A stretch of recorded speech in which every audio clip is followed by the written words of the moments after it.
Hey there, welcome to 4-Minute Friday, and this week's sales tip is especially relevant if you do any kind of presenting, and particularly if you present in a more kind of ad hoc kind of style. We always recommend to do some kind of whiteboarding. Don't just rely on PowerPoint, try and do some whiteboarding, mix up your mediums. So if you ever do any kind of sketching, and when I say whiteboarding, I don't mean literally physically on a whiteboard. It could be a virtual app in a kind of virtual meeting, but it could also be on a piece of paper sat across the desk from your prospective customer.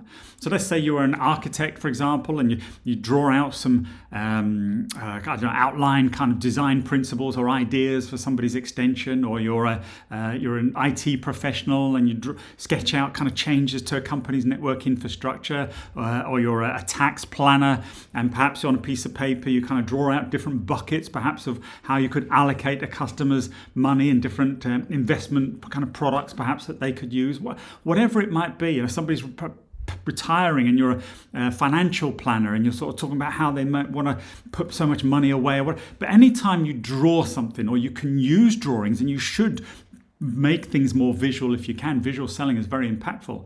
But anytime you draw something, here is a tip that will make you stand out from the crowd and help you close more business. Now, before I start that, my name is Brian Conway from 𝗧𝗵𝗶𝘁_success.co.uk, and this is 4-Minute Friday, where I share on a Friday in a few minutes, ideally, a tactic, a strategy, or something that'll help you make more sales.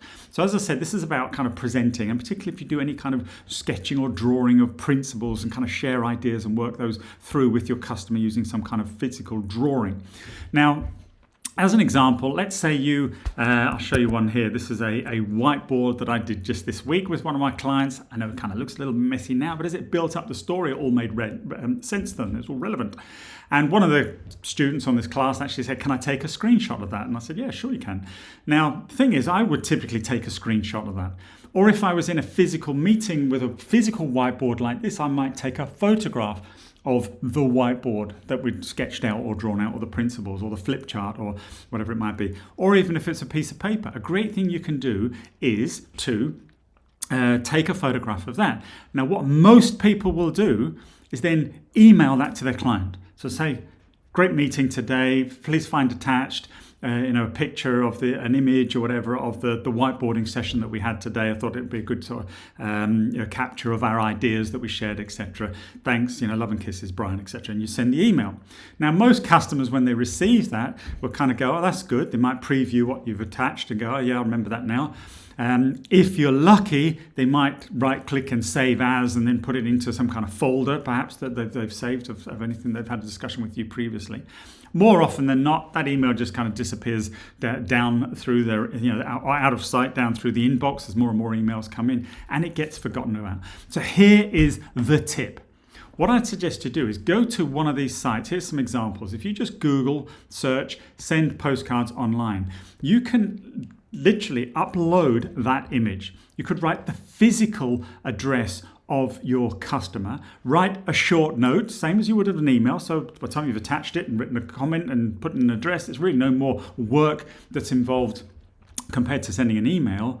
But now you can hit send, and they will send a physical postcard to your customer. I recommend a slightly larger postcard rather than kind of the small holiday style, but kind of go for the, whatever it is, A3 style size, but they will send that. And as you can see here, 31 pence per postcards printed and mailed. Now that's pretty cheap.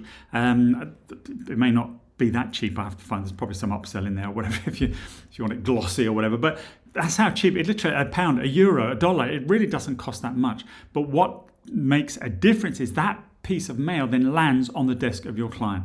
It's physical. Nobody, one, ever gets any mail anymore, and two, if they do and they see it, they will appreciate you for actually taking the time and going to that little bit of extra effort to send it. And three, they don't like to throw it away either for those sort of reasons. So they'll pin it up on their board somewhere, or it'll be on their desk. Number of times I've gone to a customer, and when I've gone in their meeting, I've seen my postcard on their desk, and they've often commented on it, say, "Oh, thanks for sending that, it was a really nice touch," or whatever.